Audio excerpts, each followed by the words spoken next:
Hi, my name is William Kerrigan. Today is March 1st, 2023, and today we're going to be talking about strawberry flowers.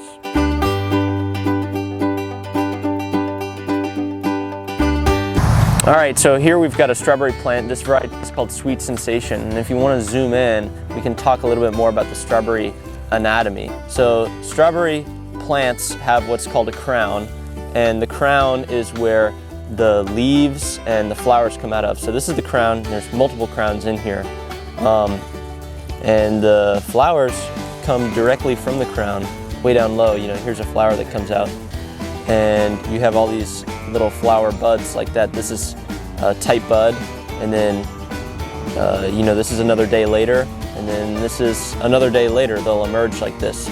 So these strawberry flowers are only open for a couple days, and when they bloom like this, 4 to 5 weeks from now, it'll turn into a fully ripe red strawberry.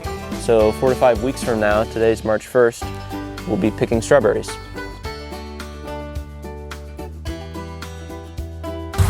So here's an individual strawberry flower, and I'll talk a little bit about the different parts of the flower.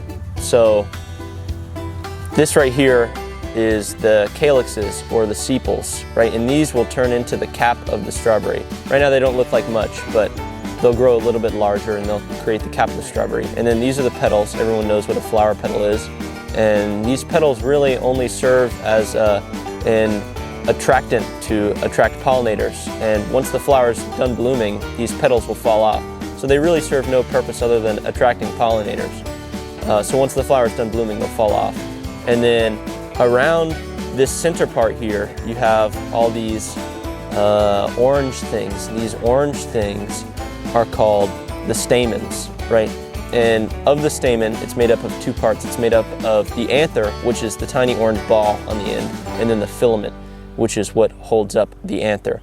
And that's the male part of the flower. So right now these anthers are covered in pollen, and the pollen will move from the male parts to the female parts. And then the female parts are all of these yellow dots all over this big center area. And these yellow dots are called the pistil. And the pistil is made up of two parts. It's made up of the stigma and the style. The stigma is the very end of the pistil, and they're kind of sticky. And the purpose of that is to attract any pollen that might land on them. The pollen sticks to them. And then the style is what holds up the stigma, basically. And then if we pick this flower off and cut it in half, we can talk a little bit more about the strawberry anatomy. So here's a cross-section of the strawberry, and a strawberry is actually an aggregate fruit. Similar to a blackberry, how a blackberry has multiple berries in one berry, a strawberry is kind of the same way, in which it's an aggregate fruit. And this strawberry cross-section here shows all the different tissues.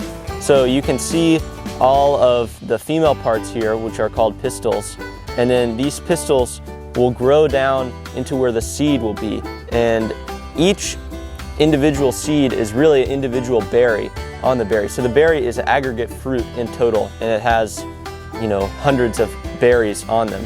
And those berries are called achenes, right?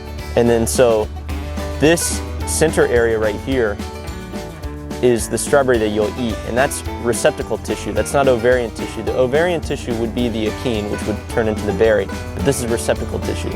But regardless, it still makes a tasty fruit.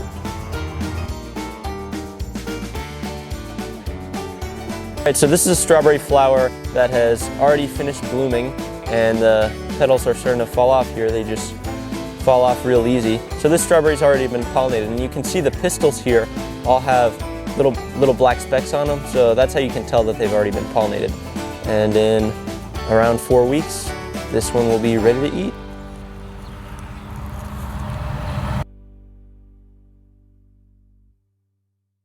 So this right here is an example of what a strawberry would look like if it encountered cold weather.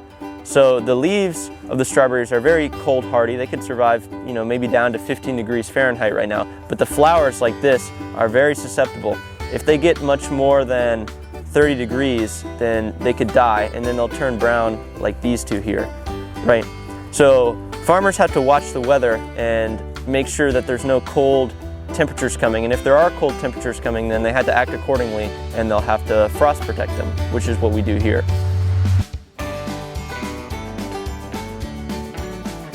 All right, so there are a couple different methods that strawberry farmers can use to protect their flowers whenever cold weather is coming.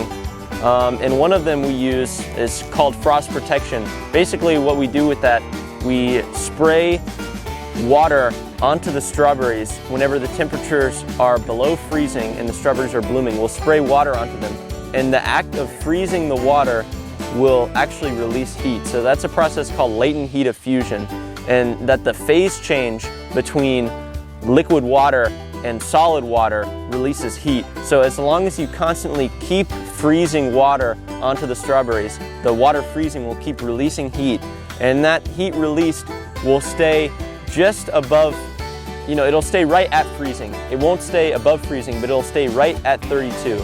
And the strawberry flowers, like I said earlier, are a little bit more cold hardy than 32. They can probably survive down to 31 or maybe 30 before taking damage.